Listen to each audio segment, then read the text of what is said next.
자, 종목들 이제 분석 들어가 보겠습니다. 사실 오늘 시장 급락하는 가운데 종목이 무슨 의미가 있겠습니까? 많은 그래도 한번 살펴보도록 하죠. LG전자 먼저 보겠습니다. 지난주 금요일에 오후에 실적을 내놨죠.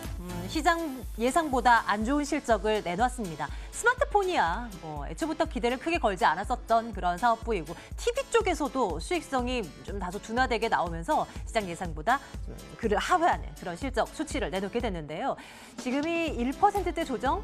또 생각해보면 시장이 이렇게 급락하는데 이 정도 하락은 1%대는 견조한가? 이런 생각도 해보게 되는 씁쓸한 오늘이네요. LG전자 71,500원 기록되고 있고요. 다음 덕성 보겠습니다. 코스피 시장에서 오늘 올라가고 있는 종목을 찾기가 참 어려워요. 한 900여 개 종목 가운데 상승하고 있는 종목이 비율이 한 10%도 채 되질 않습니다. 그런 가운데 덕성은 급등세 10% 넘는 급등으로 진행되고 있죠. 다름 아니라 그 일본 수출 규제 이슈로 인해서 이번에 또 수혜주로 부각이 되잖아요. 반도체 소재주, OLED 소재주, 오늘 덕성뿐만이 아니라 동진세미캠, 솔브레인, 램, 테크놀로지 등등에서의 상승세는 여전히 이어지고 있는 모습입니다. 한번 체크하고 가겠습니다. 줌 인터넷도 볼까요? 이 종목도 오늘 새롭게 이슈가 나온 건 아니잖아요. 지난주 이슈 그대로 가지고 오면서 오늘 상승세 더 이어나갑니다. AI 강조성, 강조하고 갔던 이 손정희 회장의 그 발언에 힘입어서 지난 금요일에 상한가 기록했었고요. 오늘도 추가적인 급등이 나오고 있는 상황 확인하고 갑니다. 9,410원대 기록되고 있습니다. 코롱생명과학은 급락이죠. 14% 넘는 하락으로 진행되고 있습니다. 코롱 티슈진의 운명은 어떻게 되는 것일까요? 자, 일단 인보사 파문이 일으킨 코롱 티슈진에 대한 상장 적격성 실질 심사를 진행할 것이라는 거래소의 결정이 나왔습니다. 그러니까 상패할 거냐 말 거냐 이거 결정하겠다라는 것인데요. 코오랑 생명과학이 티슈진의 지분 한 12% 정도 갖고 있습니다. 그렇기 때문에 이 급락세 피해갈 수 없겠죠. 뭔가 불안감이 형성되면서 급락인데 어떻게 봐야 될지 고민해 보도록 하겠습니다.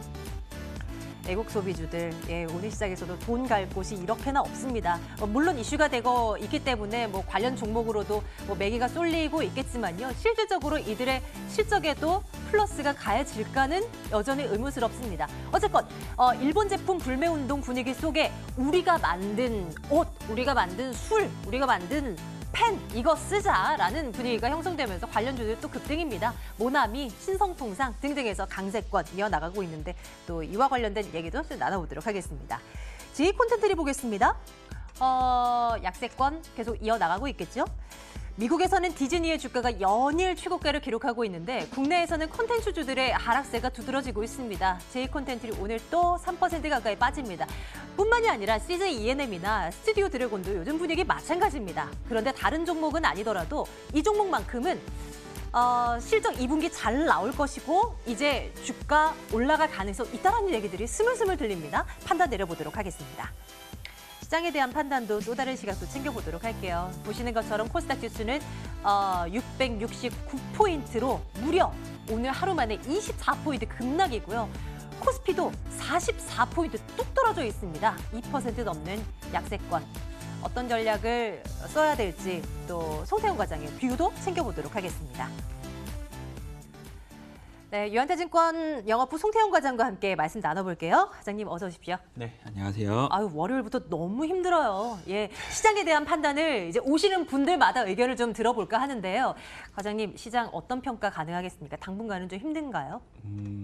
일단 당분간은 사실 좋을래야 좋을 수가 없는 시장일 수밖에 없는 것 같아요. 일단 긍정적인 모멘텀을 찾아보기에 너무 힘든 시장이 이루어지고 있다라고 보시면 될 것 같고요. 투자자분들께서도 사실 지금 너무나 체력이 빠진 상황에서 다시 한 번 더 하락을 하게 되니까 이제 지치다 못하 이제 시장을 떠나야겠다라고도 많이 생각을 하실 텐데 일단 그런 부분에서 보게 됐을 때 일단 급반등 나오기는 쉽지 않다. 이렇게는 보시면 될 것 같고요.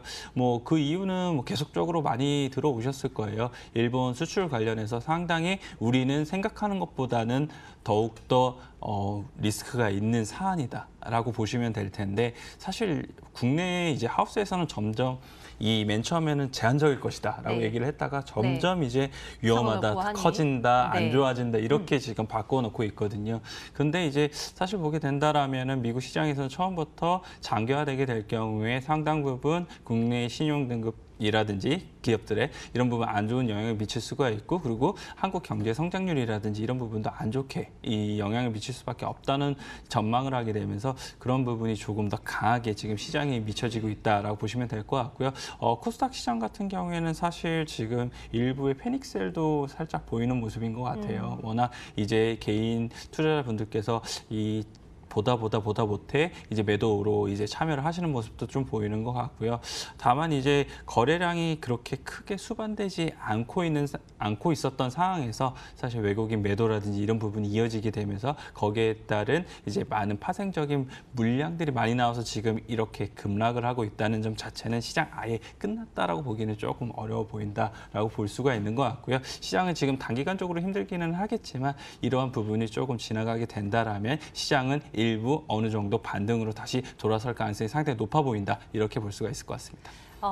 향후에 대한 시각을 우리 매번 하던 대로요. 뭐 좋아요, 나빠요, 글쎄요. 이렇게 꼽는다면 어떤 쪽에 한 표 던지고 싶으세요? 저는 좋아요로 던지고요. 네, 일단은 제가 긍정적인 생각을 조금 더 가지고 있는 부분이 사실 지금 모든 부분이 안 좋은 건 사실입니다. 안 좋은 건 사실이긴 하지만 수급적인 부분이 상당 부분 지금 지수에 많이 영향을 미치고 있다라고 생각이 되는 부분이 있습니다. 네. 다만 이제 이런 수급적인 요소 자체는 단기적인 이슈이고 시간이 지나게 된다라면 어느 정도 다시 한 번 더 채워넣을 수 있는 가능성이 상당히 높은 부분이기 때문에 그런 부분에서 일단 2200까지는 다시 한 번 더 반등 나올 수 있는 요소 충분하다라고 말씀을 드릴 수가 있을 것 같고요. 거기에 따라서 뭐 이전에 잠깐 말씀을 해주신 것처럼 뭐 이 일본과 관련된 부분이 빠르게 합의가 된다라면 그런 부분에서는 더욱더 빠르게 회복 나올 수 있을 것 같다. 이렇게 말씀드리고 싶습니다.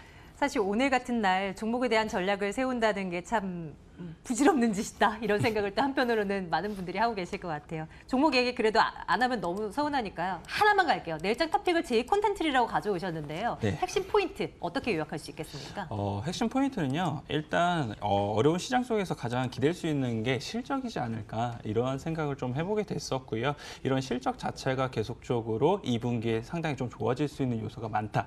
이런 부분에서 가져와 보게 됐습니다. 일단 극장 부분에서 상당히 좀 좋아지는 부분이 있고요. 거기에 플러스로 방송 부분에서도 상당히 이러한 이 향후 실적이 좋아질 가능성이 높기 때문에 그런 부분에서 충분히 지금 이 시점이란 매수해 볼 가능성이 있다. 이렇게 말씀을 드릴 수 있을 것 같습니다. 관심 종목에 제 콘텐츠를 올려두고요. 추후 또 과장님과 함께 뭐 가격 전략, 시장에 좀 강하게 반등이 나올 만한 이 종목이 된다면 또 한 번 또 챙겨보도록 하겠습니다. 일단 관심 있게 지켜보도록 할게요. 유한타증권 영업부 송태영 과장과 함께 오늘 말씀 나눴습니다. 과장님 고맙습니다. 네, 감사합니다.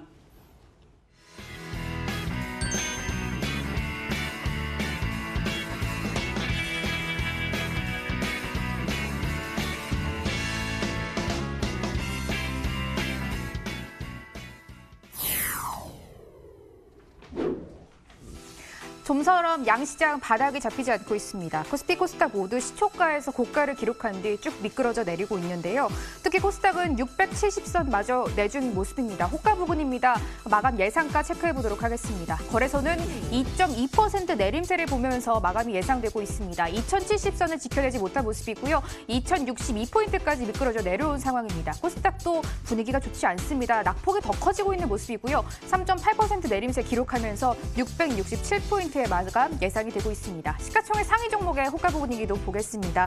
보시면은 대부분 종목에 시퍼렇게 파랗게 멍이 들어 있습니다. 5종목 모두 주가 방향 밑으로 내리면서 마감이 예상되고 있는데요. 삼성전자, SK하이닉스 분위기가 굉장히 무겁습니다. 삼성전자는 특히 내림폭이 더 확대되면서 3% 가까운 내림세로 마감 기다리고 있습니다. 44,350원까지 내려온 모습 포착이 되고 있고 SK하이닉스 역시 1.3% 내림세 기록을 하면서 67,500원 선에서 마감 대기하고 있는 모습입니다. 현대차는 강하게 반락이 나온 모습입니다. 2.1% 내림세였고요. 138,500원 선에서 마감 대기하고 있는 모습. 세트리온도 오늘 분위기 좋지 않습니다. 1.2% 내림세 보이면서 마감 기다리고 있습니다. 코스닥 시장도 이어서 보겠습니다. 역시 5종목 분위기가 좋지 않은데 그래도 컨텐츠 주들은 살아남았습니다. CJ ENM과 펄어비스는 주가 방향 위로 틀으면서 마감 기다리고 있고요. 세트리온 헬스케어, 제약바이오주들 일제히 좋지 않습니다. 세트리온 헬스케어 1.3% 내림세, 신라젠도 4.5%까지 급락 보이면서 마감 기다리고 있습니다. 동시효과 구간이었고요. 국내 증시 지금 마감합니다.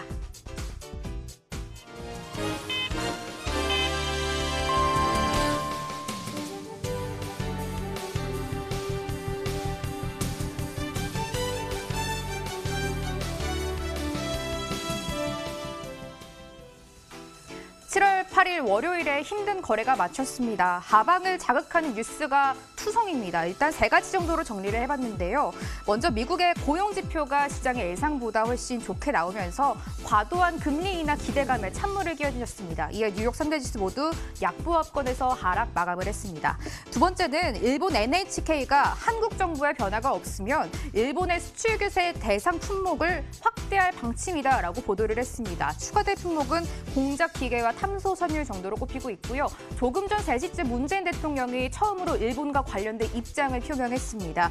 일단 일본의 수출 규제로 한국 기업의 피해가 발생하면 국가 차원에서 대응할 것이다라고 밝혔는데요. 앞으로의 추이 계속해서 지켜봐야 할 것 같습니다. 마지막으로 지난주 삼성전자와 LG전자를 시작으로 기업들의 2분기 실적 역시 좋지 않을 것으로 전망이 되고 있습니다.